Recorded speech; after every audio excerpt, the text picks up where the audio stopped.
Hi, my name is Cindy Farr, and I'm the Incident Commander for the Missoula City County Health Department's COVID-19 response. Today is Monday, October 25th, 2021, and this is our COVID briefing. Today we're reporting 151 new COVID cases from over the weekend. Our average daily new cases over the past 7 days is now at 70 cases per 100,000 people, and there have been 160 deaths due to COVID-19. Today, I'm going to review our current hospital capacity, briefly talk about the increase in deaths due to COVID, discuss the vaccine booster recommendations, monoclonal antibody treatment, and some process changes when it comes to case investigation and contact tracing. So, Missoula's ICUs have been full for the past 3 months, according to our local doctors. This means that even individuals with non COVID issues may not get the same kind of care that they would have otherwise if we had less COVID patients in our hospitals. Local doctors do continue to urge residents to get vaccinated so we can end this pandemic and alleviate pressure on the hospital system. We do currently have the Montana National Guard helping out where they can in our hospitals, but they're not able to provide direct patient care. So we really need everyone to get vaccinated and take other precautions to reduce COVID in our community and try and slow the spread. So we have had 32 deaths in the first 25 days of October. We had 19 deaths for the whole month of September. We're seeing more deaths this fall than at any other point during the pandemic. So just a reminder, COVID vaccines do greatly reduce the risk of severe hospitalization and death from the virus. I know that we've gotten a lot of questions lately about death reporting. So just to be clear, on the death certificate, the physician fills out exactly what caused the death, as well as any contributing or underlying factors that led to the death. For example, in most cases of a COVID 19 death, the cause is acute respiratory distress syndrome, and the contributing factor is COVID 19 virus. Other underlying factors are also listed. So if they had cancer or COPD, it is listed as an underlying condition, but not the primary thing that caused the death. I hope that actually clears up any confusion out there. So next I want to talk about boosters. With new FDA approval, you can mix and match, and those who got Janssen or Johnson & Johnson vaccine have a different wait time. So you only have to wait 2 months from that first dose to get the Johnson & Johnson booster or Janssen booster. Moderna and Pfizer still need to wait 6 months between their second dose and their booster dose. As a reminder, there is a misconception that you must be 65 or older to get a booster, and that's not the case. So, in addition to people who are 65 or older, the following groups can also qualify for boosters: residents of long term care facilities age 18 and over, those age 18 to 64 with underlying medical conditions, and those age 18 to 64 who are at increased risk for COVID-19 exposure because of their occupational setting. That can include healthcare workers, grocery store workers, restaurant workers, etc. So if you have a lot of public contact at work, come in and get a booster.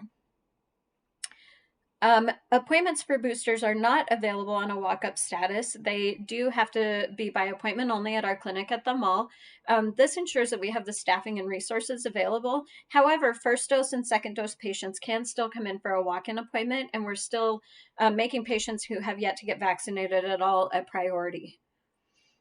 So we've gotten the question a lot, where are people getting COVID? So anecdotally, our case investigators are telling us that we are seeing lots of people contracting COVID from their workplaces, schools, sports teams, and gatherings like birthday parties.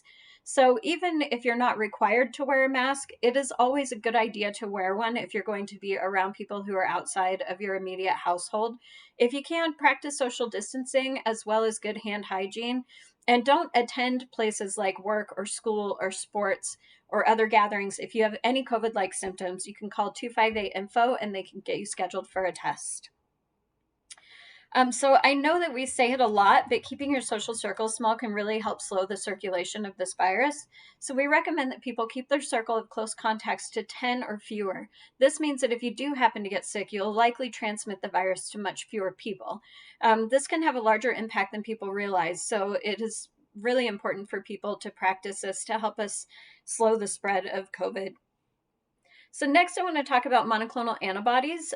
While we're thankful that there will be monoclonal antibody treatments coming to Missoula in the hopefully soon future, we do want to set the record straight on this treatment.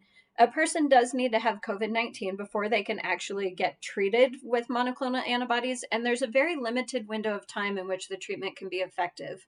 Because of that, we're really urging the public to practice prevention and get vaccinated instead. Preventative treatment is always better than the need to actually treat an illness. So last, I just want to let you know that we're making some changes to the way that we're reporting test results if you get tested at our Flynn Lane facility, and we're changing how we collect contact information from you if you test positive. So by the end of this week, all patients that test at Flynn Lane will be able to get their test results through a text message.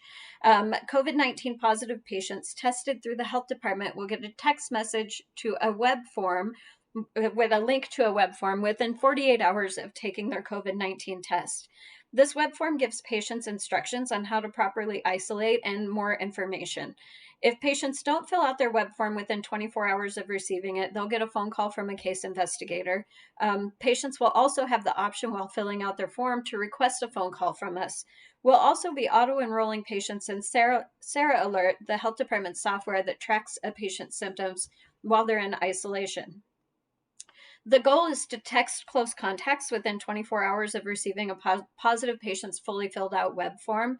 Close contacts will be asked a series of questions in their web form and given appropriate recommendations for quarantine based on their answers. The information collected from these secure HIPAA compliant web forms will only be used for contact tracing and epidemiological purposes.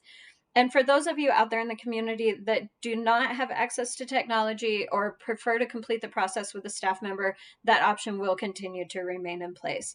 We're just hoping that making some of these changes will help speed up our ability to get through the large number of new cases and close contacts that are coming in every day.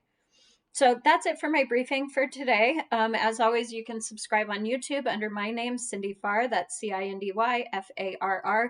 Click the notification bell so you know when additional videos are uploaded. You can follow us on Facebook at the Missoula City County Health Department Facebook page. Check out our website at missoulainfo.com. And you can always call 258-INFO if you have any questions or if you would like to get scheduled for a COVID test. As always, everybody, until next time, stay healthy.